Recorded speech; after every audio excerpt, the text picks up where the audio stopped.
அதாவது இந்த தற்குறி பசங்களாம் அடிக்கடி முன்வைக்கிற ஒரு வாதம் என்னன்னா, ஒன்றும் இல்லாதவனை போய் கல்யாணம் பண்ணிட்டான், அவனுக்கு என்ன வீடு இருக்குதா, வாசம் இருக்குதா, இவன் போய் எப்படி எங்க வீட்டு பொண்ணை வச்சு காப்பாத்துவான் அப்படின்னு கேனத்தனமா பேசுவாங்க. ஏதோ இவங்க வந்து பாத்தீங்கன்னா ராஜராஜ சோழன் பரம்பரை மாதிரியும், இவங்கள்ட்ட பொண்ணை கட்டி கொடுத்தனா மட்டும் தங்க தேர்ல தான் கூட்டிட்டு வந்து அப்படியே கூட்டிட்டு போற மாதிரி பேசுவானுங்க.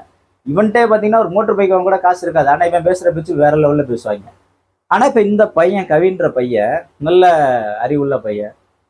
அப்படி இருக்கும் பட்சத்திலும் எது இவர்களுக்கு தடையா இருக்குதுன்னா சாதி. சாதி என்கிற ஒரு தடை தான். அதை தாண்டி வேற எந்த தடையும் கிடையாது. இப்ப இந்த சம்பவம் நடந்திருக்கு. இப்ப இதுக்கு வந்து காவல்துறை வந்து நடவடிக்கை எடுத்துக்கிட்டு இருக்காங்க. இப்ப இதுக்கு நம்ம வைக்கக்கூடிய ஒரு கோரிக்கை என்னன்னா, மாண்புமிகு தமிழ்நாடு முதலமைச்சர் திரு ஸ்டாலின் அவர்கள்